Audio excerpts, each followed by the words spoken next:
Hello Virgo, Sun, Moon, Rising, and Venus signs. Kamusta kayo? Sana po nasa mabuti kayong kalagayan. Welcome back po sa Star Tarot. At kung bago kayo rito, welcome din po kayo. Please subscribe, like, share my videos, and leave me a comment kung nakaresonate kayo. Thank you. So Virgo, we have paunang mensahe ninyo, Nine of Pentacles.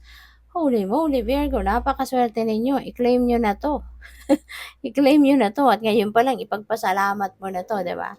Na mga magagandang energies na to. At ang importante dito, in order for you to magnetize these beautiful energies, i-align mo yung sarili mo with these energies. I-align mo yung ano mo, yung thoughts mo, yung feelings mo, emotions mo, 'di ba? Dito sa mga magagandang ito. So maging positibo ka din, no? Project positivity kasi mga positive energies ito. So ilinya mo yung nararamdaman mo at iniisip mo sa mga energies ng mga ito para tuluyan ang pumasok ito sa buhay mo talaga. So this is the period of prosperity with the Nine of Pentacles kasi merong mga financial gain dito. Merong financial and material success na makakamit kayo, may karagdagang kayamanan, kaperahan, mga ganyan na dadating. No? Kaya magkakaroon kayo dito ng prosperity in abundance, giginhawa kayo. No? Giginhawa kayo at magkakaroon kayo ng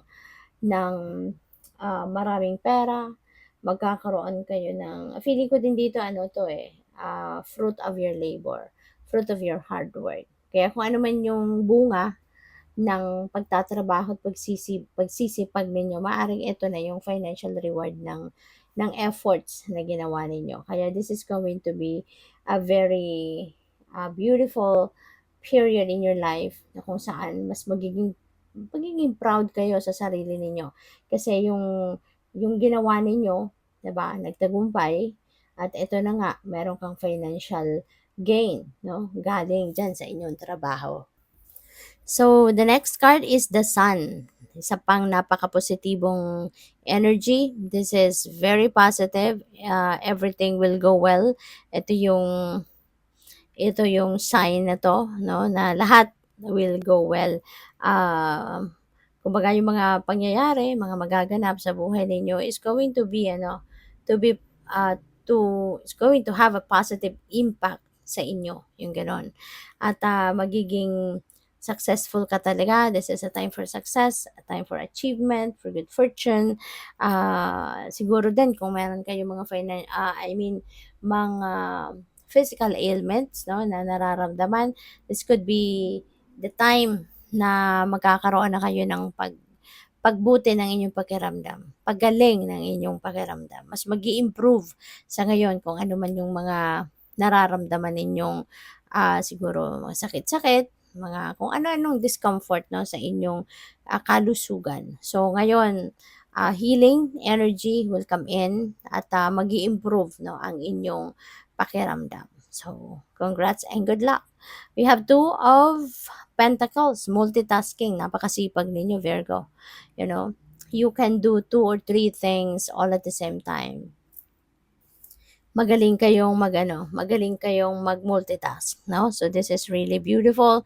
Time management lang din naman ang kailangan ninyo rito kasi para hindi kayo masyadong maligaga, no? I know magaling ka, talent mo 'yan na mag-multitask, pero tao lang tayo, may napapagod din tayo, 'di ba? Kaya kailangan nasa ayos, kumbaga naka-program ng maayos, naka-ano ka, naka naka-schedule yung mga kailangan gawin para nang sa gayon maging maayos ang schedule mo, maayos yung mga bagay na gagawin mo. Kunyari, kung anong mga first priority ninyo, dapat yun talaga ang pagtutuunan ninyo ng pansin muna, 'di ba? Or yun ang mas kukuha ng mas marami ninyong oras, yung mga ganun ba? Para na yung galawan ninyo maayos, no? Naka-schedule ang lahat para wala kayong makakaligtaan.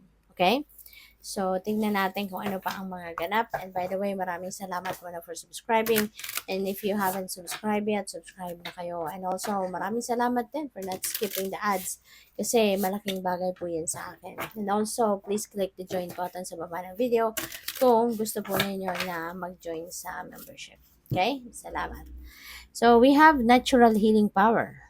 Ayan. So, feeling ko dito, ang iba sa inyo, Virgo, are healers. You know? And natural sa inyo yung yung parang ang napi-pick up ko dito 'no, na klase ng pag-heal ninyo, towards other people is yung bang siguro mostly on the emotional level. Kung meron man ditong mga kunyari lumalapit sa inyo mga tao na merong mga pinagdadaanan sa relationship, may dinadaanan sa pamilya 'no, emotionally maaaring problemado, mabigat 'no, ang kanilang nararamdaman, parang doon ka magaling 'no, parang doon ka nakakatulong sa mga taong lumalapit sa'yo 'no, napapagaan mo ang pakiramdam nila, siguro magaling ka din mag-advice kaya kumbaga marami din ang nai-influence mo 'no, ng mga tao na mabago ang kanilang mindset, mabago yung takbo ng isip nila into a better ones, 'di ba, yung mga gano'n. So, parang masyadong ano kayo, yung parang hindi mo nga mamalayan, 'di ba, na, you are helping other people, 'no, that way. Yung parang hindi ka aware, 'no, bastang kapag may lumapit sa'yo, humihingi ng advice, binibigyan mo ng advice, dinadamayan mo, pinapaliwanagan mo, yung mga gano'n. So, what else? We have a universal love is true love. So, love all.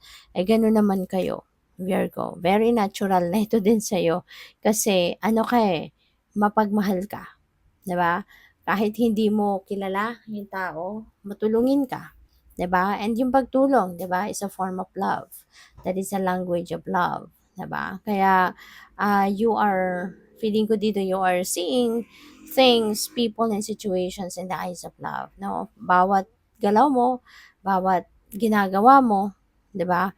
Could be, para makapagpakita ka ng pagmamahal sa kanila, you know? Or pinagbabasehan mo yung pagmamahal sa kung ano ang gagawin mo sa ibang tao or papaano mo tutulungan ng ibang tao. Kaya, 'di ba, kapag may pagmamahal, all good things, will come towards you. Kung marunong kang magmahal, marunong kang magpakita ng pagmamahal sa ibang tao, good things will come your way. At mas marami ka pang makukuhang biyaya, marami ka pang itutulong, marami ka pang ibibigay sa iba. So, you're blessed. So, this is the perfect time. Yan, baka may tanong kayo, Virgo.